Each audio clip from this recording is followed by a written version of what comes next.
Silas wiped the sweat from his brow as he pounded the final nail into the oak dresser he'd spent the last 3 weeks crafting. His woodshop, a converted garage at the edge of his property, had become his sanctuary after returning from Kandahar. The rhythmic sound of hammering and the scent of fresh sawdust kept the nightmares at bay most nights. The grandfather clock in the living room chimed 6 times. Silas muttered quietly in frustration. Aiden's baseball game started in 30 minutes, and he still needed to shower. He promised himself he wouldn't miss another one of his son's games, regardless of how awkward it would be to see Laurel there with her new fiancé. As he rushed through the house, Silas caught a glimpse of himself in the hallway mirror. At 42, his face had weathered, deep lines etched around his eyes, a roadmap of the things he'd witnessed, things he'd done. Gray peppered his dark hair at the temples. He looked older than his years, but his military bearing remained, shoulders squared, back straight, eyes alert, always alert. The shower did little to wash away the memories that surfaced whenever he thought about Laurel. 8 years of marriage dissolved in a matter of months after his return from Afghanistan. The military had warned them about the challenges of reintegration, but nothing prepared either of them for the silence that grew between them like a third person in the room. Silas had returned from his final tour a different man. The mission that went sideways in the Karanging Valley had seen to that. 5 men dead, 2 prisoners who shouldn't have existed according to official records, and a cover-up that reached the highest levels of military command. Only Silas and his friend Boyd Tessier had survived, both sworn to secrecy under threat of court-martial. Laurel couldn't understand why he wouldn't talk to her. How could she? The classified nature of the operation meant Silas couldn't share the burden, couldn't explain the nightmares that had him waking up screaming, drenched in sweat. He tried therapy through the VA, but some wounds couldn't be dressed with words. As Silas pulled into the high school parking lot, he spotted Laurel immediately. She stood by the bleachers, her caramel-colored hair catching the late afternoon sun. Beside her stood Dexter Walsh, her fiancé, a man who wore wealth like a second skin. Italian shoes, designer watch, and that perpetual smirk that made Silas's fists clench involuntarily. Walsh had appeared in Laurel's life suspiciously quickly after their separation. A finance executive with political connections, Walsh had a reputation for getting what he wanted, which apparently included Silas's wife and, increasingly, his son. Silas nodded curtly as he passed them, heading for a seat in the bleachers where he could watch Aiden play without being forced into small talk with the happy couple. He noticed the way Aiden looked toward him briefly before turning away, pretending not to see him. That hurt more than any physical wound Silas had sustained in combat. As the game progressed, Silas observed the way Walsh placed his hand possessively on Laurel's lower back, the way he cheered for Aiden with an enthusiasm that seemed calculated rather than genuine. Something about the man had always set off warning signals in Silas's mind, but he dismissed it as jealousy. Until last week, when Boyd had called with information that changed everything. "I've been digging into your ex's new man," Boyd had said, his voice low and serious over the phone. "There's something you need to see. Something that connects to what happened in Korengal." The revelation had been like a grenade dropping into Silas's carefully reconstructed life. If Boyd was right, and Boyd was rarely wrong, then Dexter Walsh wasn't just the man who'd stolen his family. He was something far more dangerous. As Aiden's team secured their victory, and the crowd erupted in cheers, Silas watched Walsh embrace his son with a familiarity that made his blood boil. The game had ended, but a different kind of battle was just beginning. 5 years earlier, Silas had led his squad through the narrow passes of the Korangal Valley on what was supposed to be a routine reconnaissance mission. Intelligence had indicated insurgent activity in a small village nestled in the mountains, but nothing had prepared them for what they found. The team, consisting of Silas, Boyd, Mick, Donahue, Ramon Alvarez, Cooper Webb, and Liam Richter, had approached the village under cover of night.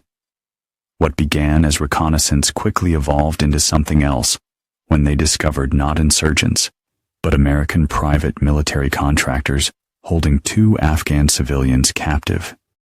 The contractors worked for Obsidian Security Solutions, a private company with lucrative Department of Defense contracts. They were interrogating the civilians about the location of a cache of weapons that had gone missing from a nearby base. Weapons that, if traced, would reveal an elaborate black market operation run by senior military officials in collaboration with Obsidian. When Silas and his men intervened, chaos erupted. Gunfire was exchanged. By the time it ended, all the contractors were dead, along with 3 of Silas's men and 1 of the civilians. Only Silas and Boyd survived to report what happened, or rather, what they were ordered to report. Colonel Thaddeus Greenwich, their commanding officer, had arrived by helicopter within hours. His instructions were clear. The official report would state that they had engaged insurgents, nothing more. The contractors' bodies were removed. The surviving civilian disappeared, and Silas and Boyd were separated for debriefing. "You understand what happens if this gets out?" Greenwich had asked, his voice eerily calm as they stood among the bodies of their fallen comrades. "This isn't just about your careers. This is about national security, about the stability of the region." But Silas knew it was about protecting powerful men who had turned war into a profit center. Men like Greenwich. Men, as Silas would later discover, like Dexter Walsh, who had been an executive at Obsidian's parent company before reinventing himself in the financial sector. In the present, Silas sat in his truck, watching as the families dispersed from the baseball field. His phone buzzed with a text from Boyd. Confirmed, Walsh was there. Same alias, same operation. Silas's hand trembled slightly as he started the engine. For years, he'd carried the weight of that night in Korangal. The guilt of surviving when his men hadn't, the shame of participating in a cover-up. He'd lost his marriage, was losing his son, and had nearly lost himself. But now, as the pieces connected, a cold clarity washed over him. Walsh wasn't just some random man who'd moved in on his family. He was part of the system that had destroyed Silas's life and killed his men. And somehow, he'd found Silas. Was it coincidence that Walsh had pursued Laurel specifically? Unlikely. Men like Walsh didn't believe in coincidence. They believed in control, in eliminating loose ends. Silas drove to Boyd's place, a small cabin on the outskirts of town where his friend had retreated after his own marriage collapsed. Boyd was waiting on the porch, a thick manila envelope in his hands. "It's all here," Boyd said as Silas approached. Financial records linking Walsh to Obsidian through shell companies, flight manifests putting him in Kabul 3 days before Korangal. In this, he handed Silas a photograph, grainy but unmistakable, showing Walsh with Colonel Greenwich. "He knows we survived," Silas said quietly. "He's been watching me through my own family." Boyd nodded grimly. "And now he's positioning himself to either control you or eliminate you. Either way, he's cleaning up Greenwich's mess." Silas felt a familiar sensation spreading through his chest. Not fear, but the cold, calculated focus that had kept him alive in combat. "We need to move first," he said. "What's the play?" Boyd asked. Silas stared at the photograph, at the face of the man who was now sleeping in his bed, raising his son, and potentially planning his demise. "We burn it all down," he replied, starting with the truth. The following Saturday, Silas sat across from Aiden at Rosie's diner, watching his son methodically dissect a stack of pancakes. At 15, Aiden had Silas's build and Laurel's thoughtful expressions. The resemblance to both parents made the current distance between them all the more painful. "Mom says Dex is taking you to that tech camp in California this summer," Silas said, attempting to bridge the silence. Aiden shrugged, eyes fixed on his plate. "Yeah, it's whatever. I thought we were going to fix up the Chevy together. That's your thing, Dad, not mine." The words stung, but Silas recognized the source wasn't entirely Aiden. The boy's sudden disinterest in their projects had coincided with Walsh's increasing presence in his life. "Your mother mentioned you've been having some trouble sleeping," Silas ventured. Aiden's fork paused halfway to his mouth. "She shouldn't talk about me with you. She's worried. Said you've been having nightmares." "I'm fine." Aiden's tone made it clear the subject was closed. Silas took a different approach. "How are things with Dexter? You two getting along?" A flicker of something, fear, crossed Aiden's face before he masked it. "He's cool. Teaches me stuff." "What kind of stuff?" "Business stuff. Says I could work for him someday." Aiden hesitated, then added, "He asks about you a lot." Silas kept his expression neutral, despite the alarm bells ringing in his head. "What does he ask? About your time in Afghanistan? About your friends from the military?" Aiden's eyes finally met his. He said, "You did bad things over there." Silas felt his chest tighten. "Did he say what things?" "No, just that you weren't the hero Mom thought you were when she married you." Aiden pushed his plate away. "Are you a hero?" The question hung between them, weighted with more than a child's curiosity. Silas chose his words carefully. "I did my job. Tried to protect my men. Sometimes in war, there aren't heroes and villains, just survivors and casualties." Aiden seemed to consider this. "Dex says you're dangerous, that you hurt people. Is that why you've been pulling away? Because you're afraid of me? I don't know what to think anymore." Aiden's voice cracked slightly. "Mom cries sometimes when she thinks I'm asleep. And Dex, he's different when you're not around. More intense." Silas fought to keep his composure. Walsh was poisoning his son against him, while simultaneously using the boy to gather information. It was a sophisticated psychological operation, one that confirmed Walsh's military background. "Aiden, I need you to listen carefully," Silas said, leaning forward. "If you ever feel unsafe or uncomfortable around Dexter, you call me immediately, day or night. Understand?" Aiden nodded slowly, confusion evident in his eyes. "Why would I feel unsafe?" Before Silas could answer, the diner's door opened and Laurel walked in with Walsh at her side. The timing was too perfect to be coincidental. Walsh had likely tracked Aiden's phone. "There you are," Laurel said, her smile strained as she approached their table. "We've been looking everywhere." Walsh placed a hand on Aiden's shoulder, his grip visibly tight. "Your mother was worried when you didn't answer your texts, champ." Silas rose to his feet, every muscle tensed. "We were just having breakfast. Father-son time, which you'd have more of if you respected the custody arrangement," Walsh said, his smile never reaching his eyes. "Today isn't your day, Vaughn." "I asked Dad to meet me," Aiden interjected, surprising everyone. "I wanted to talk to him about something." Walsh's expression hardened momentarily before he recovered. "Well, we've got that meeting with the private school admissions board in an hour. We should get going." "Private school?" Silas looked at Laurel. "This is the first I'm hearing of this." Laurel had the decency to look uncomfortable. "It's a great opportunity for Aiden. The Valley Preparatory Academy has an excellent STEM program. It's also 3 hours away and requires boarding," Walsh added with thinly veiled satisfaction. "But don't worry, he'll be home for holidays." Silas clenched his jaw, understanding the strategy. Walsh was systematically removing Aiden from his sphere of influence, isolating the boy while continuing to monitor Silas through controlled interactions.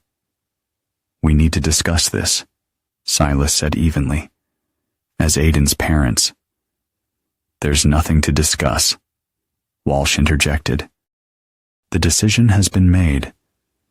"Laurel, we need to talk privately soon," Silas said, ignoring Walsh. "She has nothing to say to you," Walsh said, stepping between them. "Come on, Laurel. Aiden, we're leaving."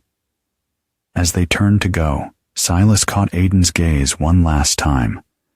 The fear there wasn't directed at Silas anymore, but over his shoulder at Walsh. Once they'd left, Silas immediately called Boyd. "It's worse than we thought," he said without preamble. "Walsh isn't just monitoring me. He's isolating Aiden, feeding him selective information about Korengal." "Does he know about the evidence we've gathered?" Boyd asked. "No, but he's accelerating his timeline. They're sending Aiden to a boarding school. I'm running out of time." There was a pause before Boyd spoke again. "Then we move now. Operation Disclosure goes live tonight." Silas ended the call and stared at the half-eaten breakfast his son had left behind. The line between protecting his family and protecting the truth had vanished. Now they were one and the same. Dexter Walsh stood in his home office, gazing out at the manicured lawn of the suburban mansion he shared with Laurel and occasionally Aiden. The setting sun cast long shadows across the property, not unlike the shadows that had stretched across the Afghan mountains years ago. The call he had just received troubled him. His source within the Department of Defense had warned him that someone was accessing classified files related to Korengal Valley operations. Someone with high-level clearance. "You're certain it was Tessier?" Walsh asked, referring to Boyd. "Positive," the voice on the other end confirmed. "He used Greenwich's old access codes. The colonel must have shared them before his accident." Walsh's jaw tightened. Colonel Greenwich's fatal heart attack 3 years ago had been convenient, eliminating one potential liability. But Vaughn and Tessier remained thorns in his side, walking repositories of information that could destroy everything he'd built. "What exactly did he access?" Walsh pressed. "Operation Shadowfall files, personnel records, financial transfers, and the containment protocol still in place. But if they go public with what they know..." Walsh ended the call, his mind racing. Silas and Boyd were clearly preparing to move against him, which meant his carefully constructed timeline needed adjustment. Downstairs, he could hear Laurel moving around the kitchen, preparing dinner. She'd been increasingly anxious since the confrontation at the diner, asking questions about his interest in Silas's military service that Walsh had deflected with practiced ease. He'd chosen Laurel carefully after identifying Silas as a loose end that needed tying. Divorced, vulnerable, with primary custody of Silas's only child. She was the perfect access point. What he hadn't anticipated was developing genuine feelings for her, a complication that sometimes clouded his judgment. Walsh poured himself 2 fingers of bourbon and reviewed his options. The boarding school would remove Aiden from the equation, giving Walsh more freedom to act. Laurel was still malleable, her trust in him strong despite recent cracks. And Silas, predictable in his righteousness, would walk right into the trap Walsh was setting if pushed correctly. The doorbell rang, interrupting his thoughts.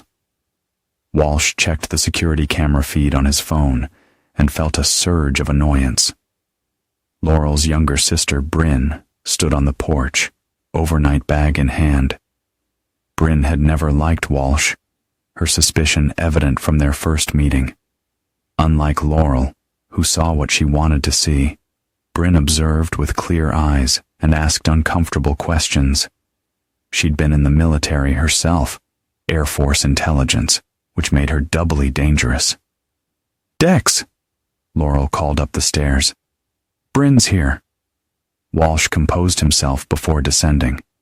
Bryn's visits were infrequent, but always strategically timed, as if she sensed when her sister needed protection.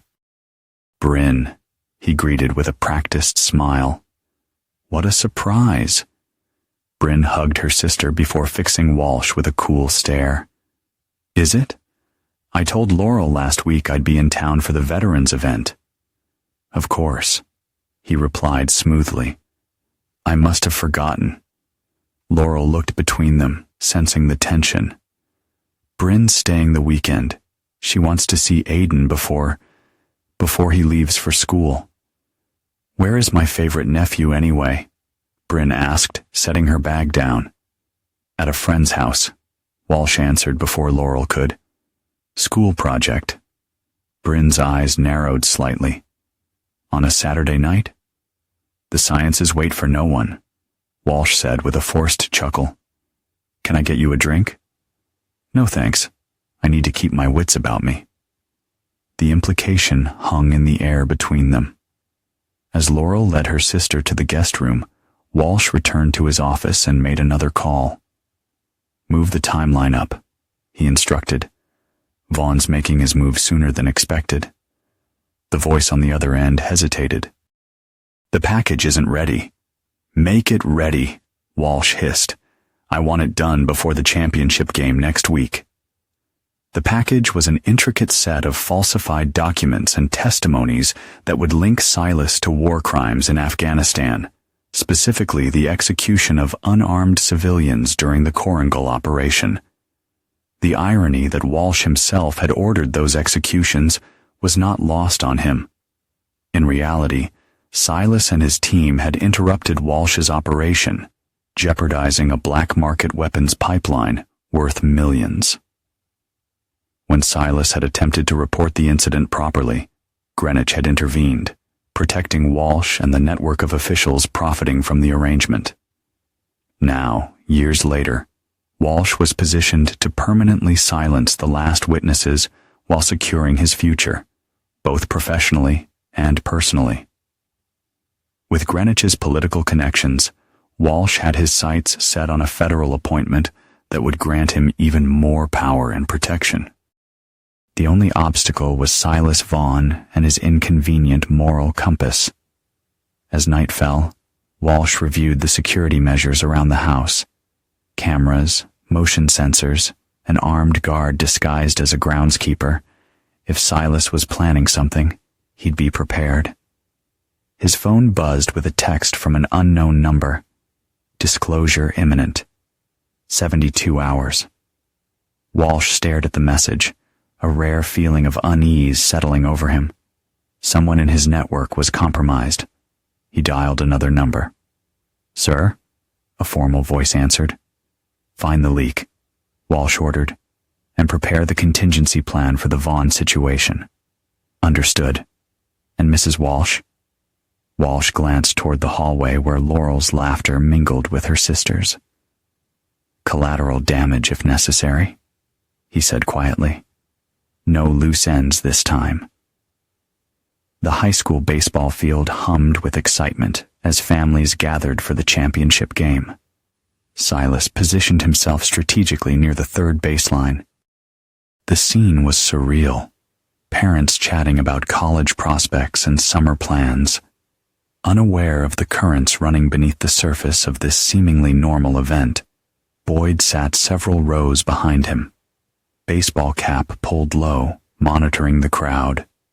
Through his earpiece, Silas could hear Boyd's occasional updates on Walsh's movements. "Target just arrived, east entrance," Boyd murmured. "Laurel and the sister with him." No sign of Greenwich's replacement yet. Silas acknowledged with a subtle tap to his ear. Any sign of our friend from DOJ? Affirmative. Blue windbreaker by the concession stand. Package delivered. The package was a complete digital record of Operation Shadowfall, including financial transactions linking Walsh and several high-ranking military officials to illegal weapons sales. They'd arranged to have it delivered to a trusted contact at the Department of Justice with copies to select journalists, their insurance policy. Silas focused on the field as the teams took their positions. Aiden, playing first base, scanned the crowd until his eyes locked with Silas's. The boy gave a nearly imperceptible nod before turning his attention back to the game. Their conversation the previous night had been risky but necessary. Silas had waited outside Aiden's friend's house, intercepting him when he stepped out to take out the trash. "Dad, what are you doing here?" Aiden had asked, surprised. "I need to know if you're okay," Silas had replied. "Really okay?" Aiden had hesitated, looking over his shoulder before speaking in a low voice. "He has my phone tracked, checks all my messages. Walsh." Aiden nodded. "He asks weird questions about you, about what you've told me. And sometimes when Mom's not around, he says things." "What kinds of things, Aiden?" "That I should be careful around you. That you're dangerous." Aiden's voice had dropped to a whisper. "He showed me pictures of dead people. Said you killed them." Silas had felt ice in his veins. "Civilians in a village. Yeah. He said it was your dirty secret, that it would destroy Mom if she knew." Aiden's eyes had filled with tears. "Did you do it, Dad?" "No," Silas had answered firmly. "But I know who did, and he's trying to pin it on me." Their conversation had been cut short by headlights pulling into the driveway, Walsh coming to pick up Aiden earlier than scheduled. Before they parted, Silas had given his son a final instruction. "Whatever happens at the game tomorrow, stay close to your Aunt Bryn." Now, as the first inning progressed, Silas watched Walsh move through the crowd, shaking hands with parents and school officials like a politician working a room. Laurel followed in his wake, her smile not quite reaching her eyes. Bryn remained slightly apart, her military training evident in the way she continuously scanned the surroundings. By the fifth inning, Aiden's team was up by 2 runs, and Walsh had positioned himself near the dugout, playing the role of proud, almost stepfather to perfection. Silas used the opportunity to approach Laurel, who stood alone by the refreshment table. "We need to talk," he said quietly. Laurel startled, then composed herself. "This isn't the time, Silas. It's exactly the time, before things escalate beyond repair." "What are you talking about?" Silas handed her a sealed envelope. "Everything you need to know about the man you're planning to marry, about what really happened in Afghanistan." Laurel stared at the envelope, hesitating. "Dexter said you might try something like this, that you'd make up stories because you're jealous. Is that what you believe, after 15 years together?" "I don't know what to believe anymore." Her voice cracked slightly. "You came back different, closed off. And then when I needed you most after my father died, you weren't there emotionally." "I couldn't talk about what happened over there," Silas admitted. "But I should have tried harder, for you and Aiden. That's on me." Laurel's expression softened marginally. "What's in the envelope, Silas?" "The truth about Walsh, about why he sought you out specifically." Silas met her gaze directly. "He's not who you think he is." Before Laurel could respond, a commotion erupted from the field. Aiden had hit a line drive, bringing in 2 runs. The crowd cheered as the boy rounded the bases, his face alight with the pure joy of the moment. Walsh appeared at Laurel's side as if he had materialized from thin air, "What's going on here?" he asked, his smile tight as he noticed the envelope in Laurel's hand. "Just congratulating Laurel on Aiden's performance," Silas replied evenly. Walsh's eyes narrowed. Funny, it looked more serious than that. He turned to Laurel. "What's that?" "Nothing important," Laurel said, slipping the envelope into her purse with a glance at Silas that promised she would read it later. Walsh clearly didn't believe her, but was too conscious of their public setting to make a scene. "The school superintendent wants to meet you, darling. He's considering Aiden for a special scholarship." As he guided Laurel away, Walsh looked back at Silas with undisguised malice. "Enjoy the game, Vaughn. It might be the last one you see for a while." The threat wasn't subtle. Silas returned to his seat, aware that the confrontation he'd been anticipating was imminent. Through his earpiece, Boyd confirmed. 2 of Walsh's men just entered from the south gate. Military bearing, concealed carry. Silas checked his watch. "The DOJ contact should have received our evidence package by now. Proceed as planned," he murmured. "Alpha protocol if it goes sideways." The game progressed to its final innings, Aiden's team maintaining their lead. Silas noticed Bryn positioning herself closer to the dugout, her hand occasionally touching the small of her back, where Silas knew she carried a concealed weapon. At least Aiden would have protection if things escalated.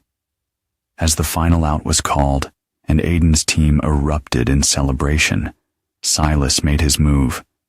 He needed to get to Aiden before Walsh could separate them again. He pushed through the crowd of cheering parents, keeping Walsh in his peripheral vision. The man was speaking intensely into his phone, his expression darkening by the second. Someone had informed him about the DOJ delivery. Silas reached Aiden just as the boy emerged from a group hug with his teammates. "Great game, son," he said, genuine pride overwhelming everything else for a moment. Aiden's smile faltered as he looked past Silas. "He's coming." Silas turned to see Walsh approaching rapidly, his face contorted with barely contained rage. 2 men flanked him at a distance, the security detail Boyd had identified. "Aiden, go to your Aunt Bryn," Silas instructed quietly. "Now." The boy hesitated only briefly before complying, slipping through the crowd toward where Bryn stood alert and watchful. Walsh reached Silas, positioning himself so his back was to the crowd, his voice low enough that only Silas could hear. "You're dead to him, pathetic loser. He begs not to see you." The lie was so transparent that Silas almost laughed. "Is that what helps you sleep at night, Walsh? Knowing you've had to manipulate a child to get him to reject his father?" Walsh's hand shot out, shoving Silas backward. "You have no idea what's coming for you. By tomorrow, you'll be in custody for war crimes. Everything you have, your reputation, your freedom, your son, it will be gone." "That's your specialty, isn't it?" Silas replied calmly. "Pinning your atrocities on others, just like in Korangal." Walsh's expression faltered for a split second, long enough for Silas to know he'd hit his mark. "You can't prove anything." "Already have. DOJ has everything. The weapons sales, the civilian executions, Greenwich's death. It's over." Walsh's hand moved toward his jacket, and Silas tensed, prepared for a weapon. Instead, Walsh pulled out his phone. "One call," he said, his voice deadly quiet. "That's all it takes to activate the contingency plan. Are you ready to sacrifice your son's life for your precious truth?" Silas felt cold dread wash over him. "You're bluffing." "Am I? Who do you think has been giving aid in those nightmares? Small doses of a particular compound in his food, completely untraceable. The next dose won't be so small." The revelation hit Silas like a physical blow. Walsh hadn't just been poisoning Aiden against him emotionally. He'd been literally poisoning the boy, setting up a contingency that would look like natural causes if activated fully. "You're insane," Silas whispered. "I'm thorough," Walsh corrected. "Now here's what happens. You walk away. Withdraw whatever evidence you think you have, disappear, or the next time you see your son will be at his funeral."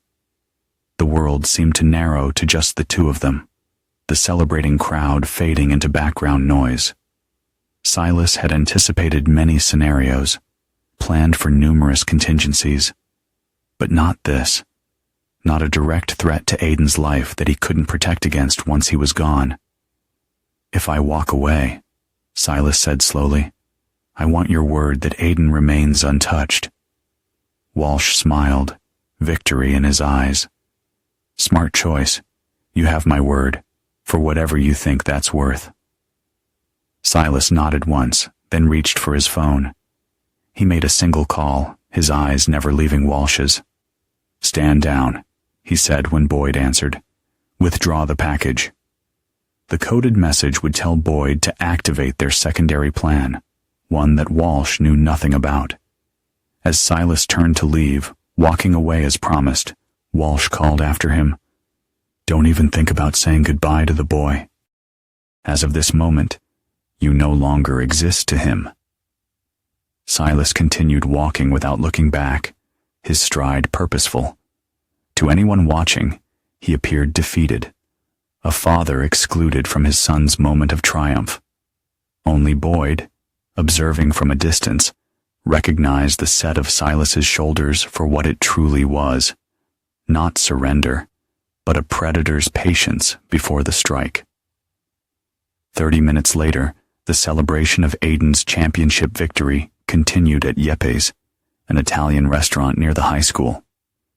Silas watched from his truck, parked across the street, maintaining visual contact with the restaurant's entrance, while Boyd circled the building, monitoring the exits. "Walsh's security detail is still with him," Boyd reported through the earpiece. "They look nervous. Something's off." Silas checked his watch.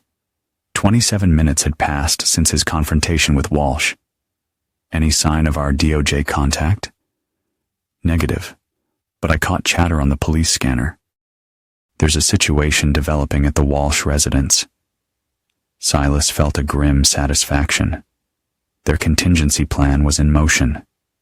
While Walsh believed Silas had capitulated and withdrawn the evidence, the truth was quite different.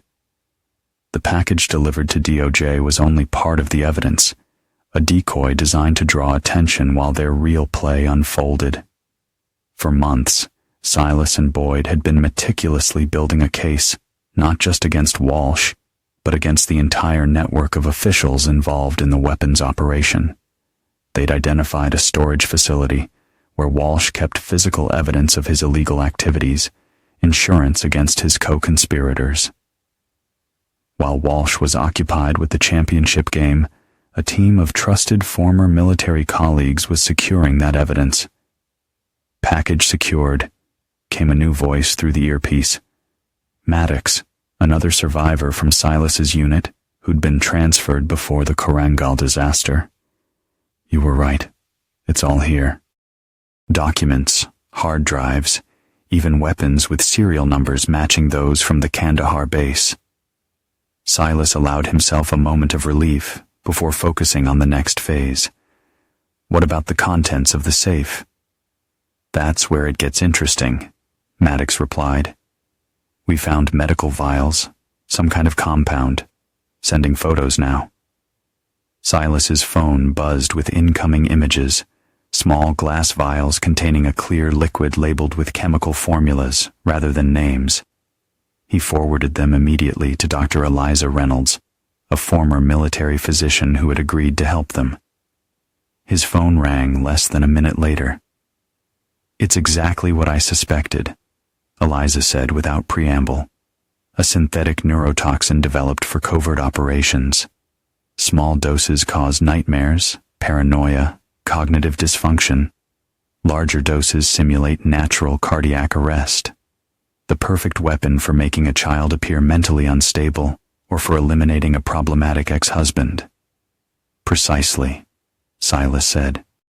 I've already notified my contact at the FBI's biochemical division. They're treating this as a top priority. As Silas ended the call, he noticed movement at the restaurant entrance. Walsh was emerging with Laurel, Aiden, and Bryn. The security detail followed at a discreet distance, one of them speaking urgently into a phone. They know, Boyd observed. Look at Walsh's face. Even from a distance, the change in Walsh's demeanor was evident. The confident swagger had vanished, replaced by tightly controlled panic. He hustled Laurel and Aiden toward his SUV, scanning the surroundings with the trained vigilance of someone who knew they were being hunted. Bryn appeared to be arguing with Laurel, gesturing emphatically toward Aiden. Walsh intervened, his hand closing around Laurel's arm with visible force. That's our cue, Silas said, starting the truck. Move in. Non-lethal containment only. Boyd was already in motion, approaching from Walsh's blind side while Silas drove across the street, cutting off the SUV's exit path. Walsh spotted Silas first, his expression morphing from panic to rage. He reached inside his jacket for a weapon. This time, Silas was certain. What happened next unfolded with the chaotic precision of a combat operation. Boyd tackled one of the security men while Silas exited his truck, moving directly toward Walsh. Bryn, displaying her military training, positioned herself between Aiden and the unfolding confrontation, drawing her concealed weapon. FBI, freeze! Came a shout from behind them. Silas hadn't expected the FBI response so quickly, but he wasn't complaining. 3 agents approached with weapons drawn. Their attention focused on Walsh and his security detail. Dexter Walsh, the lead agent announced. You're under arrest for illegal weapons trafficking, conspiracy to commit murder, and possession of restricted biochemical agents. Walsh, still holding whatever was in his jacket, locked eyes with Silas. A silent communication passed between them, the recognition that only one of them would walk away from this confrontation intact. This isn't over, Walsh hissed. You have no idea who you're dealing with. I know exactly who I'm dealing with, Silas replied evenly. A coward who poisons children and hides behind powerful friends. Something in Walsh snapped with a snarl of rage. He drew his hand from his jacket, revealing a small pistol. Before he could aim, multiple shots rang out, not from the FBI agents or from Silas, but from Bryn, who had fired with deadly accuracy. Walsh staggered backward, the gun falling from his hand as he clutched his chest.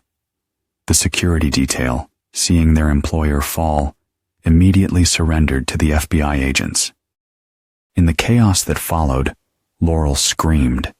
Aiden stood frozen in shock, and Silas rushed to secure Walsh's weapon before approaching the fallen man. Walsh was still conscious, blood spreading across his expensive dress shirt. You think this changes anything? He gasped. The system protects its own. Silas knelt beside him, speaking low enough that only Walsh could hear. Not anymore. Greenwich's replacement flipped. The entire network is being rounded up as we speak. Walsh's eyes widened with the realization that his contingency plans had failed. How? You made one critical mistake, Silas told him. You threatened my son. As paramedics rushed to the scene and FBI agents secured the area, Silas stepped back, allowing the professionals to take over. He found Aiden clinging to Bryn. The boy's face was ashen with shock. Dad, Aiden's voice trembled. What's happening? Before Silas could answer, Laurel intervened. Her expression was a mixture of confusion and betrayal. Stay away from him, Silas. Haven't you done enough? Mom, wait, Aiden protested. Dad was trying to protect me. Dex was. He was doing something to me. The nightmares. The times I couldn't remember things. Laurel looked between her son and Silas, uncertainty clouding her features. What is he talking about? Walsh was drugging him. Silas explained gently. A military-grade compound that causes nightmares, memory lapses. He was using it to turn Aiden against me and to control him. Laurel's hand flew to her mouth in horror. No, he wouldn't. An FBI agent approached, interrupting the tense family moment. Ma'am, we need to take your son for a medical evaluation. We also need to speak with you about what you know regarding Mr. Walsh's activities.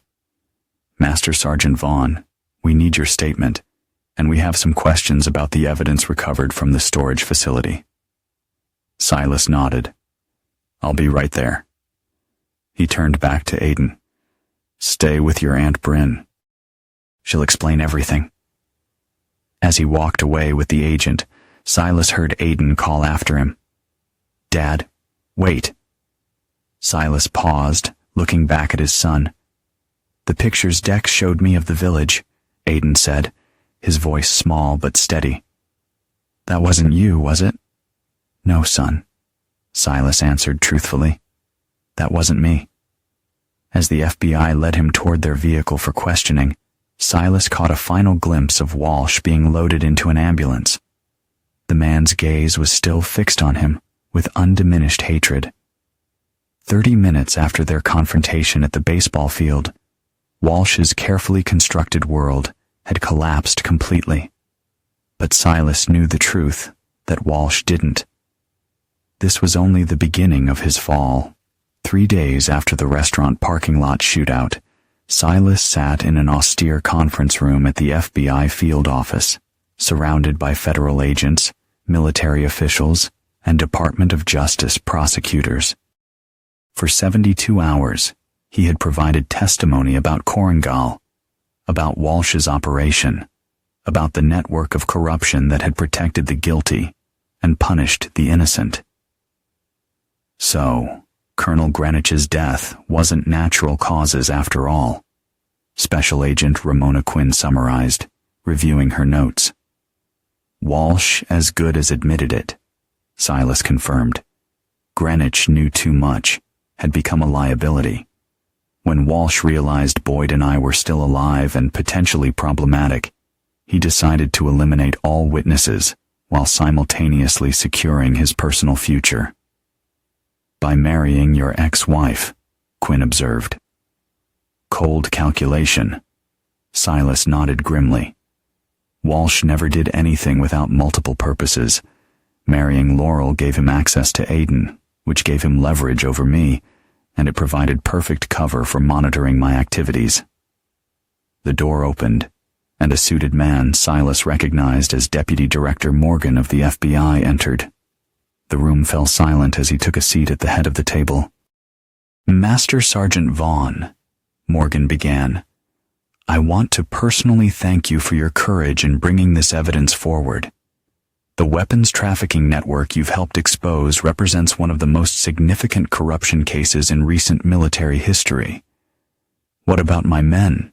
Silas asked. Donahue, Alvarez, Webb, Richter.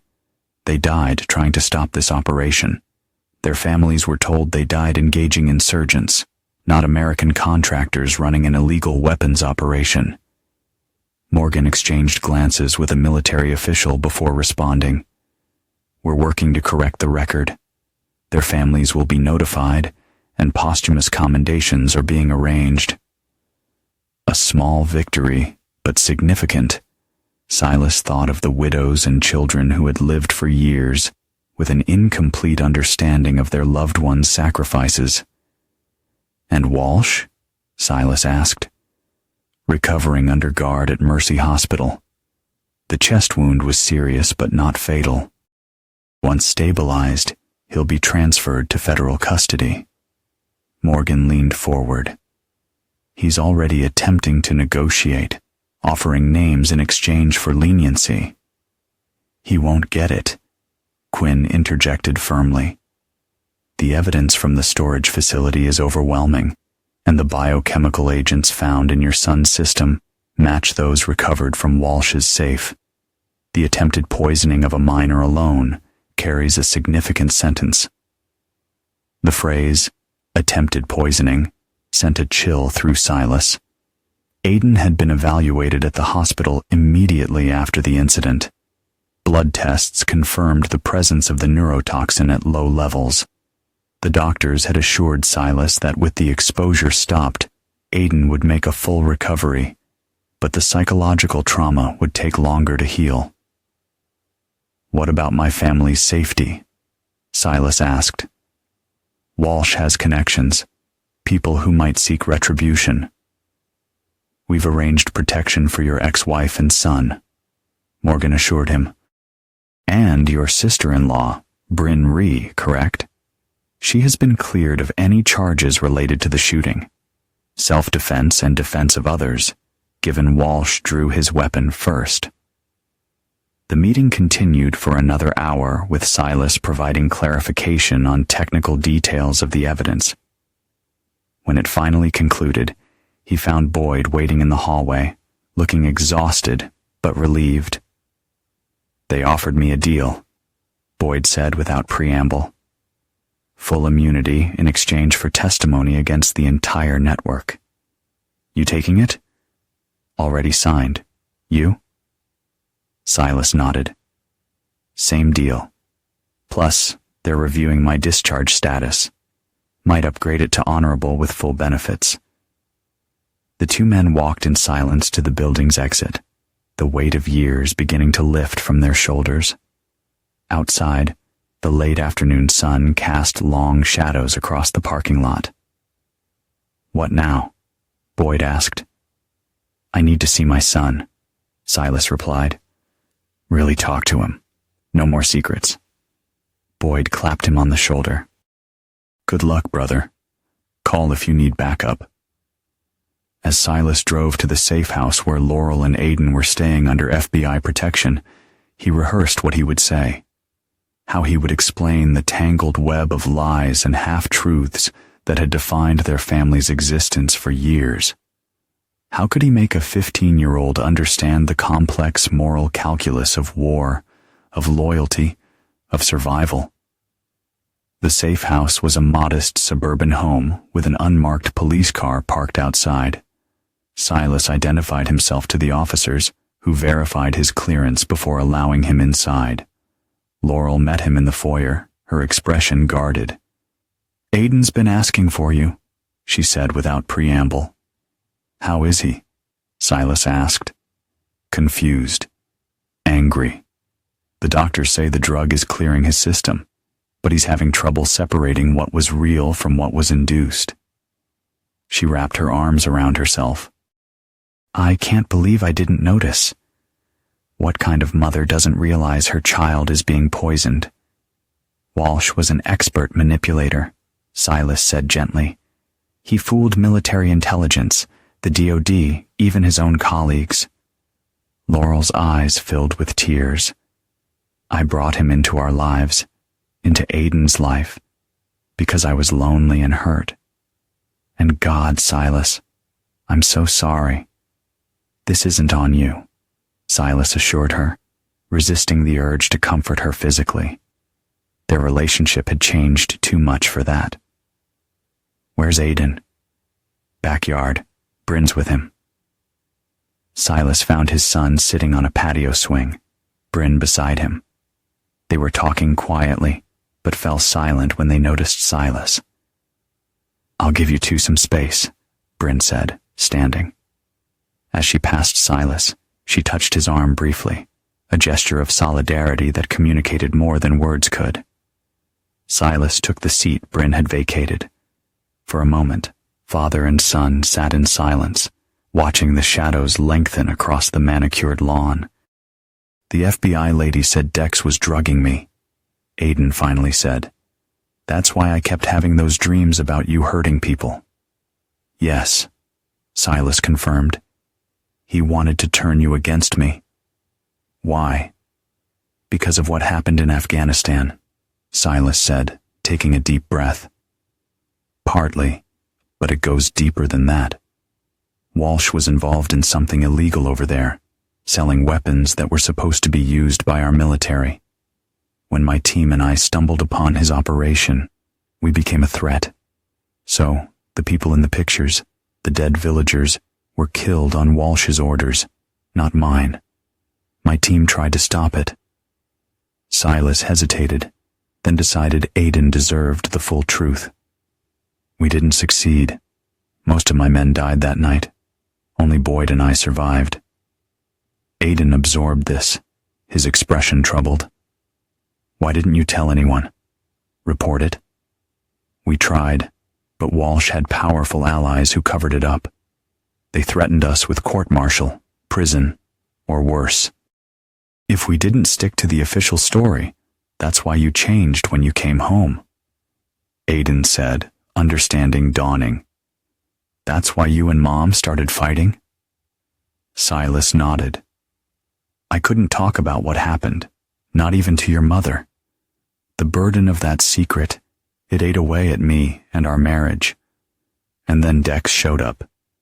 Yes, he deliberately targeted your mother to get close to you, to keep tabs on me. He was afraid I might eventually speak out. Aiden was quiet for a long moment, processing. Did you kill him in the parking lot? No, Silas said firmly. Your Aunt Bryn shot him when he pulled a gun. He's alive in custody. Relief washed over Aiden's face. Good. I mean, not good that he's alive, but good that you didn't. I was worried that I might be the monster he painted you as. Silas finished softly. I know, and I'm so sorry you were put in that position. Aiden looked ashamed. Sometimes when he was giving me those drugs, I believed him. I was afraid of you. I know, Silas said, and I'm so sorry you had to go through that. Do you still feel that way? No, but I'm still trying to sort out what's real and what's from the drugs. The doctors said it might take time. We have time, Silas assured him. As much as you need. Aiden fidgeted with the hem of his shirt before asking, Dad, what really happened to your squad in Korengal? The whole truth. Silas closed his eyes briefly, the weight of the memory pressing down on him. When he opened them, he found Aiden watching him intently, no longer a child, but not quite an adult. Someone caught in between, trying to make sense of a complicated world. It started as a standard reconnaissance mission. Silas began, finally unburdening himself of the truth he'd carried alone for too long. 1 week after Walsh's arrest, Silas stood at his kitchen counter, coffee in hand, reviewing the documents his attorney had delivered that morning. His military record had been officially amended, his discharge upgraded to honorable with full benefits, including back pay for the years since his separation from service. More significantly, the DoD had issued a formal acknowledgement of the true events in Korengal Valley, clearing Silas and his team of any wrongdoing while posthumously honoring the men who died there. It wasn't justice. Nothing could restore those lives, but it was vindication. His phone rang, displaying Boyd's number. News broke, Boyd said without preamble. Check CNN. Silas switched on the television to find a news anchor reporting on explosive revelations of corruption within military contracting, with B-roll footage of Walsh being escorted into a federal courthouse, his arms cuffed behind him. The investigation has implicated 12 high-ranking military officials and 5 executives of Obsidian Security Solutions, the anchor continued. Sources close to the investigation say the illegal weapons trafficking operation may have been responsible for arming insurgent groups that later attacked U.S. forces. The doorbell rang as Silas was absorbing this information. He opened it to find Laurel standing on his porch, looking uncertain. I saw the news, she said simply. Silas stepped aside to let her in. They hadn't spoken privately since the night of Walsh's arrest, their communication limited to coordinating Aiden's care and psychological evaluation. "How's Aiden?" Silas asked as they moved to the living room. "Better. The nightmares are less frequent." Laurel sat on the edge of the sofa, hands clasped tightly in her lap. "Dr. Morrison says the drug should be completely out of his system by now. The cognitive effects will take longer to resolve. He's still struggling with trust issues." "Understandable," Silas said. He was betrayed by someone he was beginning to see as a father figure. Laurel flinched at that. "I should have seen it. There were signs, mood swings, memory lapses, personality changes I attributed to adolescence. Walsh was methodical. He introduced the symptoms gradually, mimicking typical teenage behavior." Laurel finally looked directly at him. "That doesn't excuse my blindness or my role in bringing him into our lives." Silas remained silent, neither offering absolution nor adding to her self-incrimination. Part of him, a part he wasn't proud of, wanted her to feel the full weight of her mistake. She had chosen Walsh over him, had restricted his access to Aiden based on Walsh's manipulations, had believed the worst about the man she had once loved enough to marry. "I read the documents you gave me," Laurel continued when Silas didn't respond, "about what really happened in Korengal. Why didn't you tell me, Silas? Even after, when it was destroying our marriage." "I was under direct orders. Breaking silence meant court-martial, possibly worse." Silas set his coffee down. "But you're right. I should have trusted you with the truth. Consequences be damned. That's on me." Laurel seemed surprised by his admission. "I've been thinking a lot about us, about where things went wrong. We both made mistakes." "We did," Silas agreed, not entirely sure where she was heading with this. "I was wondering if maybe now that everything's out in the open, we could try again. For Aiden's sake, if nothing else." The request hung in the air between them, unexpected, and Silas realized, unwelcome. He studied Laurel's face, still beautiful, still familiar after all these years, and felt nothing but a dull ache for what they had once shared. "No," he said finally, his voice gentle but firm. "Too much has happened, Laurel. Too many lines crossed." Her expression fell. "Because of Walsh? Because I chose him?" "Partly, but it's more than that." Silas chose his words carefully. "You didn't just choose him over me. You chose him over your trust in me. You believed I was dangerous to our son without substantial evidence. You restricted my access to Aiden based on Walsh's word alone." "I thought I was protecting him," Laurel protested. "From me," Silas pointed out. "His father, the man you once claimed to know better than anyone." Tears welled in Laurel's eyes. "I made a terrible mistake. Isn't there any way to move past it?" "We'll move past it," Silas assured her. "We'll co-parent Aiden, support him through his recovery, maintain a civil relationship. But reconciliation? No. That door closed long before Walsh entered the picture." Laurel wiped her eyes, composing herself. "I understand. I just thought, with Walsh gone, that things would go back to how they were." Silas shook his head. "They can't. And honestly, I'm not sure they should. We're different people now." Their conversation was interrupted by Silas's phone ringing again. This time, it was Special Agent Quinn. "Vaughn, we have a situation," she said without preamble. Walsh's attorney arranged a private meeting with him at the hospital. Somehow, during that meeting, Walsh got access to a phone. He made one call before we discovered it. Silas felt his muscles tense. "Who did he call?" "We're tracing it now, but we have reason to believe it was to his remaining operative." "Aiden," Silas said immediately. "Where is he?" "At school." Laurel answered, alarmed by Silas's sudden intensity. What's happening? Silas relayed the information to Quinn, who responded with immediate action. We're dispatching agents to the school now. Get there as fast as you can, but be careful. If Walsh activated his final contingency. Silas was already moving, grabbing his keys and his concealed carry weapon. Laurel, call the school. Tell them to hold Aiden in the office until we arrive. Say it's a family emergency. Laurel, grasping the seriousness of the situation, immediately complied, her hands shaking as she dialed. No answer, she reported after several rings. It's going to voicemail. Try Bryn, Silas suggested as they rushed to his truck. She might be able to get there faster than us. As they sped toward Westridge High School, Silas's mind raced through possibilities. Who had Walsh called? What was his final play? The man was facing multiple life sentences.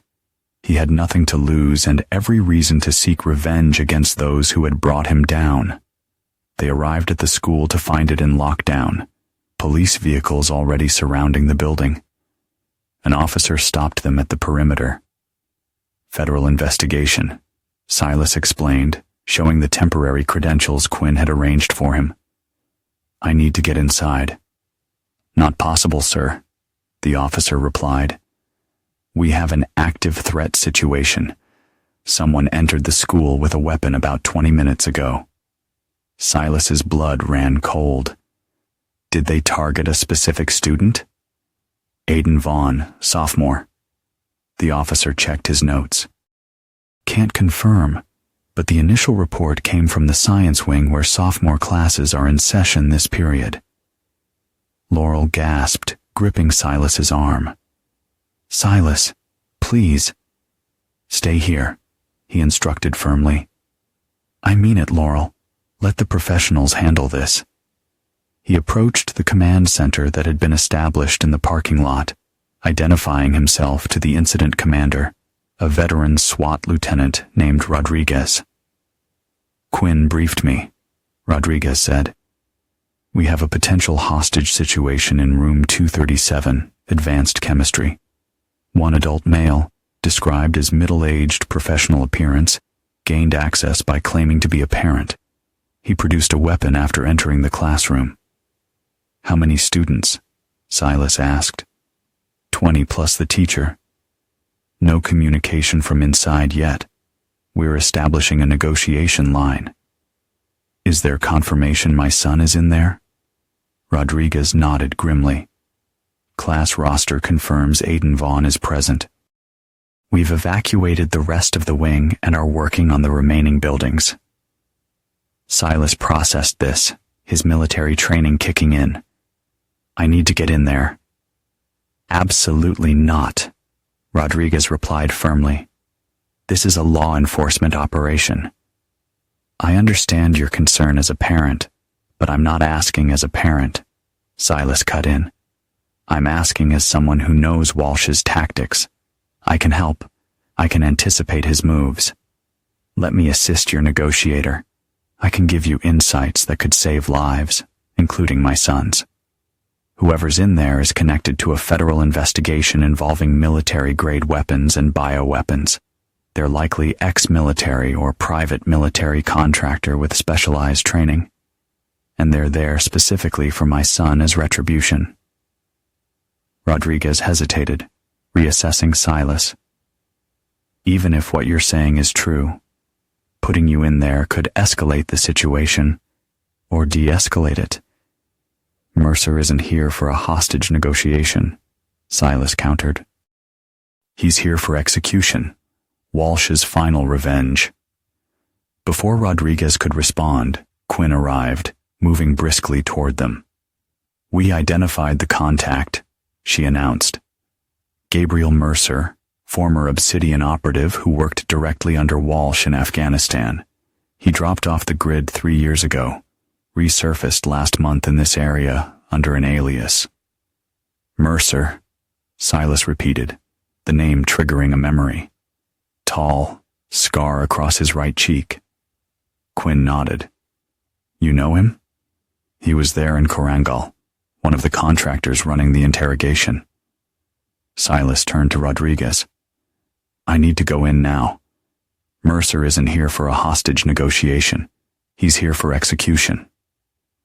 Rodriguez exchanged looks with Quinn, who nodded almost imperceptibly. We'll wire you, the SWAT commander decided, but you follow our protocol. First sign of escalation, we breach. Within minutes, Silas was equipped with a concealed microphone and earpiece, receiving final instructions from the negotiation team. As he approached the school entrance under armed escort, he caught sight of Bryn arriving, immediately taking charge of a distraught Laurel. I'm entering the building, Silas murmured into the mic. Any update from inside? Negative, came the response in his ear. Still no communication from the suspect. The school hallways were eerily silent, evacuated except for tactical officers positioned at key junctions. As Silas neared room 237, an officer gestured toward a side approach that would give him partial visibility through a narrow window in the classroom door. Silas peered through the glass, his heart pounding. Inside, he could see students huddled against the far wall, faces pale with terror. The teacher, a middle-aged woman, stood protectively in front of them. And there, pacing before the whiteboard, was Gabriel Mercer, holding what appeared to be a military-grade pistol. Aiden was seated separately from the others, in a chair directly facing Mercer. Even from this distance, Silas could see his son's attempted bravery, the stubborn set of his jaw that mirrored Silas's own expression in moments of crisis. I have visual, Silas whispered. Mercer is armed, students secured against the west wall. My son is isolated directly in the line of fire. Understood, came the response. We're ready to breach on your signal if negotiation fails. Taking a deep breath, Silas knocked firmly on the door. Mercer. Gabriel Mercer. It's Silas Vaughn. I'm coming in unarmed. A tense silence followed before Mercer's voice responded. Enter slowly, Vaughn. Hands where I can see them. Silas complied, pushing the door open with his foot while keeping his hands raised at shoulder level. As he stepped into the classroom, Mercer's cold gaze fixed on him, the gun never wavering from its position, pointed at Aiden. 5 years, Mercer said by way of greeting. 5 years I've been looking for you, and suddenly you're all over the news. The hero who exposed corruption. He spat the last word like a curse. Let the kids go, Mercer, Silas responded evenly. This is between us. Is it? Mercer's gaze flicked to Aiden. Walsh says otherwise. Says the best way to destroy you isn't to kill you. It's to take what you love. A cruel smile twisted his scarred face. Starting with your boy. Silas took a measured step forward. Walsh is finished, cutting deals to save his own skin. He doesn't care if you live or die here today. Maybe not, Mercer acknowledged. But a debt is a debt, and I always pay my debts. Silas noticed Aiden's eyes widening slightly, a subtle shift in his posture that spoke volumes. The boy was planning something reckless and brave and potentially fatal. Aiden, Silas said sharply. Don't move. Mercer chuckled. Smart man. Your boy here was thinking of playing hero. Weren't you, kid? He tapped Aiden's shoulder with the barrel of his gun. Tell your dad what you were about to do. Aiden remained silent, his gaze locked with Silas's. Walsh told me all about you, Mercer continued, addressing Aiden now. Said you were starting to suspect the truth about your dad, about what happened in that village. I know the truth, Aiden replied, his voice steadier than Silas had expected. My dad tried to save those people. You and Walsh murdered them. Mercer's expression darkened. Is that what he told you? That he's innocent? That he's the hero of this story? He laughed harshly. Ask him about the bunker, kid. About what happened after the shooting stopped. Don't listen to him, Aiden, Silas warned, taking another careful step forward. He's trying to turn you against me, just like Walsh did. No more lies, Mercer snarled, pressing the gun more firmly against Aiden's temple. Tell him the truth about Greenwich, about the deal you made, or I will. Silas felt the weight of every eye in the room on him, the terrified students, the protective teacher, his son staring at him with a mixture of fear and desperate hope. In his ear, the negotiator was advising him to keep Mercer talking, to build rapport, to create an opening for extraction. But Silas knew there was only one path forward now. The truth. All of it. After the firefight, he began, his voice steady. Colonel Greenwich arrived and took control of the scene. He offered Boyd and me a deal. Report that we'd engaged insurgents, not contractors, and we'd receive honorable discharges, full benefits, his personal guarantee that our careers would advance. And you took it, Mercer pressed. You betrayed your principles, your oath. Initially, yes, Silas admitted, his eyes never leaving Aiden's. But I couldn't live with it. The lies, the cover-up, the men we lost. It ate away at me. I tried to report the truth, but Greenwich threatened court-martial, prison, worse. So I stayed silent, hoping one day I could make it right. That day came when Walsh targeted my family. I couldn't let him get away with it. Not again. I was wounded in shock from losing my men. I signed the report Greenwich put in front of me. Then why turn on him? Mercer demanded. Why destroy everything years later? Because I couldn't live with it, Silas answered simply. The nightmares, the guilt, it consumed me. It cost me my marriage, nearly cost me my son. And when Boyd discovered Walsh was targeting my family, we knew it was time to come forward with everything. Mercer seemed almost disappointed by this answer. Noble sentiments from a man who let others take the fall. He redirected his attention to Aiden. Your father isn't the hero or the victim in this story, kid. He's just another compromised soldier who chose the easy path until it became inconvenient. You're wrong, Aiden said quietly. My dad came back for me. Even when everyone told him to walk away, even when I pushed him away, he never stopped fighting for me. Something shifted in the atmosphere of the room. A subtle realignment that Silas felt rather than saw. Aiden wasn't just defending him. He was making a choice. The choice to believe in his father despite his flaws and failures. Mercer sensed it too, his expression hardening. Touching, but it doesn't change what happens next. Which is what, exactly? Silas asked, taking another step closer. You kill a classroom of innocents to avenge a man who would sacrifice you without hesitation. Walsh is cutting deals as we speak, Mercer, naming names, including yours, to save his own skin. Uncertainty flickered across Mercer's face, the first crack in his resolute facade. You're lying. Check your phone, Silas suggested. The news broke an hour ago.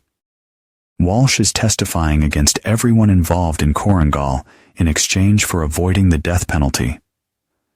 Mercer's grip on the gun tightened, his knuckles whitening. Even if that's true, it changes nothing. You destroyed everything we built. Let the children go, Silas repeated, now close enough to see the sweat beading on Mercer's forehead. This is between us. You want revenge? Take it. But not like this. For a long, tense moment, Mercer seemed to consider this offer. Then, with deliberate calm, he adjusted his aim away from Aiden and directly at Silas. You first, he said coldly.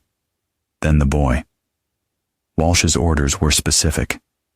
What happened next unfolded in heartbeats. As Mercer's finger tightened on the trigger, Aiden lunged upward, knocking the gun aside with one hand while grabbing a beaker of chemicals from the lab table with the other. The contents, some kind of acid, Silas would later learn, splashed across Mercer's face, eliciting a howl of pain. Silas moved instantly, tackling Mercer to the ground as the gun discharged, the bullet embedding itself in the ceiling. They grappled briefly before Silas gained control, pinning Mercer's gun hand to the floor while driving his knee into the man's solar plexus. "Breach! Breach!" Silas shouted into his microphone.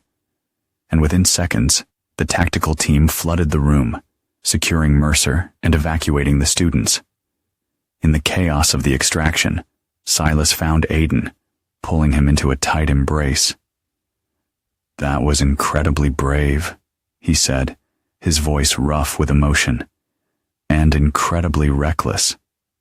"Learned from the best," Aiden replied, attempting a shaky smile. As they were escorted from the building, Silas kept his arm around his son's shoulders, both of them processing the narrowness of their escape. Outside, Laurel rushed toward them, enveloping Aiden in a desperate hug, while Bryn approached more carefully, her relief evident in the slight tremor of her hands. "It's over," Silas told them both. Mercer was Walsh's final play. There won't be others. But even as he spoke the reassuring words, Silas caught sight of Aiden's troubled expression, the questions forming behind his eyes. "Dad," Aiden said quietly, pulling back from Laurel's embrace. "What Mercer said about you taking the deal, about compromising your principles, was it true?" Silas admitted, refusing to shield his son from this reality. "It was true. I made the wrong choice, Aiden. Not out of malice or self-interest, but out of fear and confusion. And I've spent every day since trying to make it right." Aiden considered this, his young face solemn with understanding beyond his years. "Is that why you never gave up on me? Even when I pushed you away?" "Partly," Silas acknowledged, "but mostly because you're my son, and there is nothing in this world I wouldn't do to protect you." As medical personnel checked Aiden for injuries and FBI agents secured the scene, Silas found himself standing slightly apart, watching his family, damaged but intact, separated but connected by bonds that had bent but never fully broken. Quinn approached, her expression professional, but with a hint of respect. "Mercer's talking," she informed him, "confirming everything you told us about Walsh's operation. With his testimony, we can put this case to bed permanently." "Good," Silas said simply. "Then my family can finally move forward." "About that?" Quinn hesitated. Mercer mentioned something else. Something about a secure facility where Walsh kept additional blackmail material. "We'll need your help identifying potential locations." Silas nodded, understanding that the aftermath of Walsh's operation would continue to ripple through their lives for some time. But for the first time in years, he felt a sense of clarity and purpose that had been missing since Korengal. The scales of justice, so long tipped against him, were finally beginning to balance. 6 months after the Westridge High School incident, Silas stood at the edge of Arlington National Cemetery, watching as the honor guard folded flags with precision and presented them to the families of his fallen squad members. After years of being classified as casualties of a standard engagement with insurgents, Donahue, Alvarez, Webb, and Richter were finally receiving the recognition they deserved as heroes who had died trying to prevent American contractors from committing war crimes. The day was crisp and clear, the autumn leaves creating a backdrop of red and gold against the sea of white headstones. Beside Silas stood Boyd, both men in formal dress uniforms that felt simultaneously familiar and foreign after so many years as civilians. Never thought I'd see this day, Boyd murmured as the ceremony concluded and the families began to disperse. Neither did I, Silas admitted, but they deserved it. Their families deserved it. Think it gives them closure?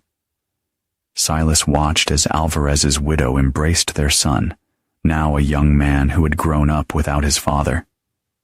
Not closure. There's no such thing, but truth. That matters. They walked together through the cemetery, their footsteps crunching on fallen leaves. In the months since Walsh's network had been exposed, the legal proceedings had unfolded with remarkable efficiency, fueled by public outrage and political expediency.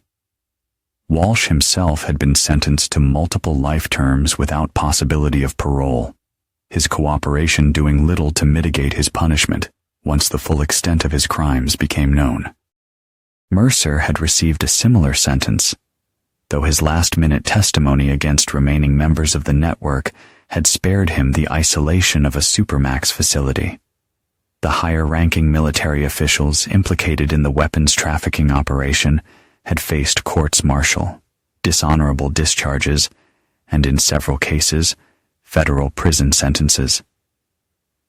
"How's Aiden doing?" Boyd asked as they reached the cemetery gates. "Better," Silas replied.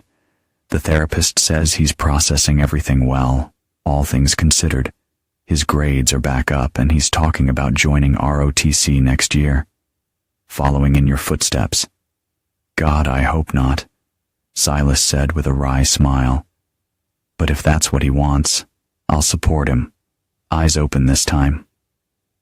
They parted ways with a firm handshake, Boyd heading to the airport for a flight back to Colorado, where he'd started a veteran support organization focusing on moral injury and ethical dilemmas in combat. Silas drove to his new apartment, a spacious two-bedroom place closer to Aiden's school. The joint custody arrangement he and Laurel had negotiated gave Aiden the stability of his primary home with his mother, while allowing him to spend weekends and school holidays with Silas. It wasn't perfect, but it was an honest acknowledgement of where they were now, co-parents rather than partners. As Silas prepared for Aiden's weekend visit, organizing fishing gear for their planned trip to the lake, his phone rang. The caller ID displayed a number he didn't recognize. "Vaughn," he answered, instantly alert. "Silas Vaughn?" An unfamiliar voice inquired. "This is Warden Michaels from Federal Correctional Institution Coleman. I'm calling to inform you that inmate Dexter Walsh has requested a meeting with you." Silas set down the fishing rod he'd been checking. "For what purpose?" He didn't specify. As the victim of his crimes, you have the right to decline. Silas considered this unexpected development. Walsh had been suspiciously quiet during his trial, offering only the testimony necessary to secure his plea deal. What could he possibly want now, months later? "I'll meet with him," Silas decided, curiosity outweighing caution. "When?" "He's scheduled for transfer to another facility next week. Would Wednesday work for you?" "I'll be there."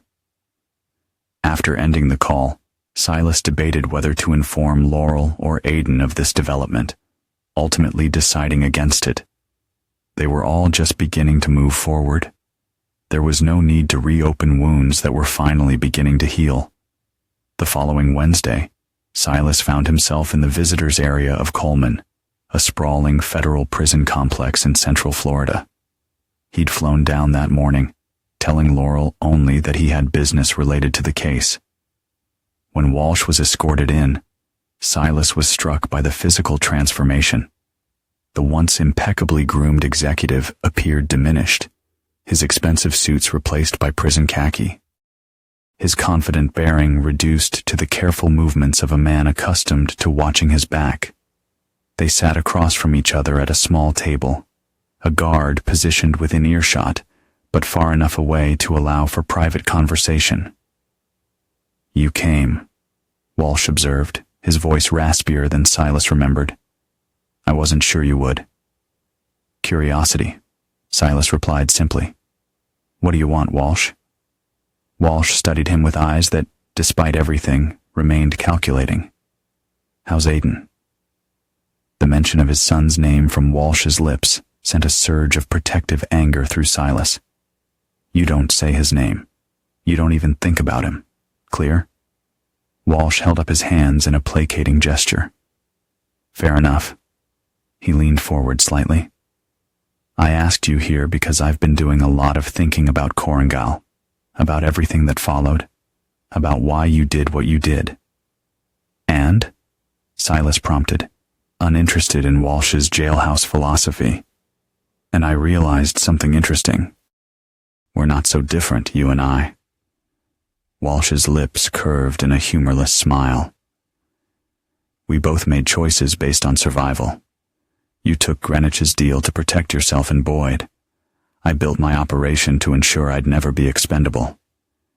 If you brought me here for some twisted bonding exercise, I'm not interested.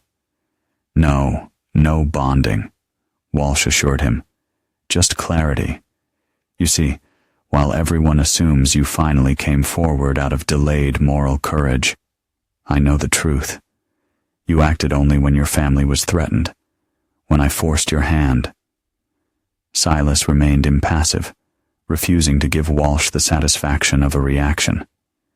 In other words, Walsh continued, everything you've done, everything you've sacrificed, was for them, just like me. You were comfortable living with your compromise until it became personally inconvenient. Just like me, just like everyone involved in this mess. You poisoned my son, Silas said quietly. Manipulated my ex-wife. Tried to destroy my family. We are nothing alike. Walsh leaned back, studying Silas with clinical detachment. The difference between us isn't moral, Vaughn. It's tactical. I miscalculated, underestimated your resourcefulness, your network. But morally, we both chose self-preservation over principle. You just did it in a way that lets you sleep at night. Is that why you wanted to see me? To share your twisted rationale? No. Walsh's expression shifted, something almost like regret crossing his features momentarily. I wanted to tell you in person that it isn't over. Silas tensed instinctively, scanning the room for threats. Explain. Not like that, Walsh clarified. Mercer was my last direct operative, but systems like the one we built don't disappear just because a few players are removed. The network adapts, restructures, continues. If you're threatening my family again, I'm warning you. Walsh interrupted. As one pragmatist to another, the weapons pipeline didn't end with my arrest. The money didn't disappear. Someone else stepped into the void we left. Someone who views you as an even greater threat than I did. Silas studied Walsh, trying to separate manipulation from genuine warning. Who? That would be telling. Walsh smiled thinly. But they're closer than you think. And unlike me, they don't have personal connections to cloud their judgment. They won't target your family to control you. They'll simply eliminate the problem efficiently. Why tell me this? What's your angle? Walsh seemed almost disappointed by the question. Does there have to be an angle? Maybe I'm merely acknowledging a worthy adversary. Or maybe I prefer that if you're going to die, it should be by my hand, not some faceless bureaucrat's. The guard approached, indicating that their time was ending. Walsh stood, straightening his prison uniform with habitual precision. One last thing, he said, as the guard took his arm. Laurel wasn't entirely a calculation. There was something genuine there, at least on my part. He smiled at Silas's evident discomfort. Does that make it better or worse, I wonder? As Walsh was led away, Silas remained seated, processing the encounter. The warning could be a final mind game, a way for Walsh to maintain some sense of control from his prison cell, or it could be genuine, a professional courtesy from one operator to another. Either way, Silas knew better than to dismiss it completely. That evening, as his flight touched down at home, Silas received a text from Aidan. "Still on for fishing this weekend?" "Absolutely," Silas replied. "Wouldn't miss it." He stepped out of the airport into the cool evening air, more alert than he had been in months. If Walsh's warning proved genuine, he would be ready. The network that had nearly destroyed his family once would not get a second chance. 2 days later, Silas and Aidan cast their lines into the still waters of Lake Morrison. The early morning mist created an otherworldly atmosphere around their small boat. They'd been fishing in comfortable silence for nearly an hour, the rhythmic motion of casting and reeling creating a meditative space between them. "Dad?" Aidan finally asked, setting down his rod. "Can I ask you something serious?" "Of course," Silas replied, giving his son his full attention. "Do you ever regret what happened? Not exposing Walsh and his network, but everything before that, taking the deal with Greenwich, keeping quiet for all those years?" Silas considered the question with the seriousness it deserved. "Yes," he answered honestly. "I regret the compromise I made. It was wrong, plain and simple." Aidan nodded slowly. "But you fixed it eventually. You made it right." "I tried," Silas acknowledged. "But some things can't be fully fixed. My men are still gone. Their families lived with lies for years. The damage was done." "So what's the lesson?" Aidan pressed. "Never compromise? Always tell the truth no matter what?" "The lesson," Silas said carefully, "is that moral compromises have costs beyond what you can imagine in the moment. And that courage isn't about never making mistakes. It's about finding the strength to correct them even when it's painful." Aidan seemed to absorb this, his expression thoughtful. "I used to think heroes were people who never did anything wrong. Now I think maybe they're just people who keep trying to do what's right, even after they mess up." "That's a pretty good definition," Silas agreed, feeling a surge of pride in his son's insight. As they resumed fishing, Silas's phone vibrated with an incoming text. It was from Boyd. Package received. Contents verified. Moving to secure location per protocol. The cryptic message confirmed that the safety measures Silas had put in place following his meeting with Walsh were active. Digital dead drops, emergency protocols, surveillance countermeasures, the tactics he'd learned in special operations repurposed for civilian life. "Get anything?" Aidan asked, noticing Silas checking his phone. "Just Boyd saying hello," Silas replied easily, slipping the phone back into his pocket. "Focus on those fish, kiddo. I'm not going home empty-handed." As they continued their peaceful morning on the lake, Silas allowed himself to be fully present in the moment with his son, pushing aside thoughts of Walsh's warning and the shadows it had cast. Whatever came next, whoever might be moving against him from the remnants of Walsh's network, would find him prepared, but not paralyzed by fear. He had lost too much time with Aidan already. The future, uncertain as it might be, belonged to them. That night, after returning Aidan to Laurel's house, Silas sat on his porch, watching the stars emerge in the darkening sky. His phone rang. Bryn, who had remained a steady presence in their lives, even after the immediate danger had passed. "How was fishing?" she asked by way of greeting. "Good. Aidan caught 3 bass. I got skunked." Rain laughed. "The student surpasses the master." "As it should be." Silas paused, then asked, "Have you heard anything through your Air Force channels? Any chatter about Walsh's network reorganizing?" There was a brief silence before Bryn replied, her tone shifting to professional caution.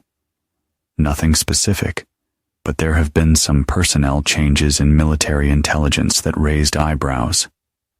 Just being cautious, Silas assured her. Walsh made some vague threats during my visit. You should have told me you were going to see him, Bryn admonished. I'd have run interference.